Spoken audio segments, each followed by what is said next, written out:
Hi guys, welcome back to Photoshop for web developers. My name is Neil Pearce. Okay, so in this lesson we're going to quickly talk about alignment and white space and document size. As you've noticed, we've come up short with our footer. Our document is not quite high enough, which is quite common in Photoshop when you're designing Photoshop, because you do get client requests, or you might have a bit of a brainstorm yourself and add some more design elements, and you will come up short. So you can never really get the exact height of your document from the beginning, so there's always a case of having to increase the height, and we'll do that quite easily in a moment. But first of all, I want to look over my design quickly, because we're getting to the end now, and I just want to make sure that everything is aligned, spaced out correctly. First of all, I can see I've got too much space on the head compared to my finished design. I know won't have a design to compare normally, but I know that all that's going to go in here is our social icons, and I think there's a bit too much space there, so it's a case of just moving things up. Because we've been very organised throughout this course, we've grouped everything nicely in their own folders. All we need to do then is select our navigation folder, holding down the shift key. If you don't hold the shift key, then it'll go screwy with. So hold down the shift key and then just push up. That should be enough space. Again, we want to do the same for our welcome text and our badges. And then just to make sure that we've got all this nice and aligned, we can open up or bring back our guides and drag a guide down to the middle. Make sure that they're nice and centered, and it does look good to me. So okay, brilliant.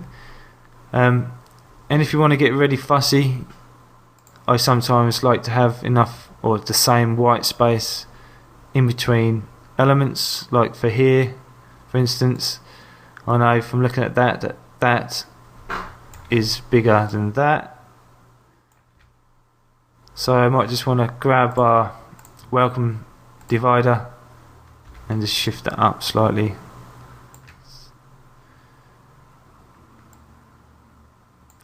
Okay, so I'm happy with that. Then we want to do the same for our slider. One thing I will say about the slider, if we open up our main slider group, you see down here we've got our image, our main image. Okay, now if I wasn't clever enough to lock that, okay, if I leave it unlocked, then when you do come to select the whole folder and to move it up, hide my guides quickly, what you'll get is that.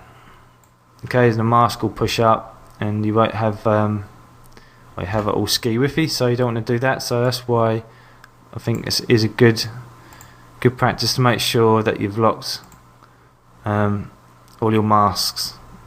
Okay, so all that is a mask. Okay.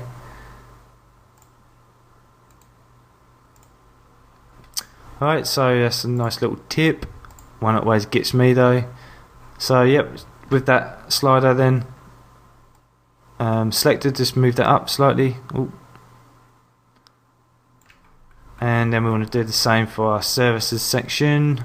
Service divider needs to go up, and these could really be do with going into their own group. So just select all those and just group that together and just call that services. Can spell it right, and then move them up, holding down the shift key. Again, just be aware of the white space between that and that needs to come down slightly. I'll do. Okay, then again with the recent works, just grab both of those and just push them up. Okay, so straight away then you've increased the bottom space, but it's still not perfect. You still need a lot more room than that. So all we need to do then is to go up to image, down to canvas size, open that up, and you've got our canvas size, our width and our height there. And all we need to do is increase the height, and we've got these anchor arrows here. Now if we click the top one, it won't be the top of the document, that will increase, that will be the bottom. So you click the bottom and that will be the top. Okay, so it's all back to front. Okay, so click the top arrow then, top anchor, 2300, click OK, and that gives us some nice white space at the bottom, ready for our footer. Okay, so it's a little bit of housekeeping, a little bit more awareness of our white space and our alignment, and making sure with our guides on that we have got everything nice and aligned, so we can crack on with our footer. So thanks for listening, and we'll see you in the next lesson where we'll create our footer.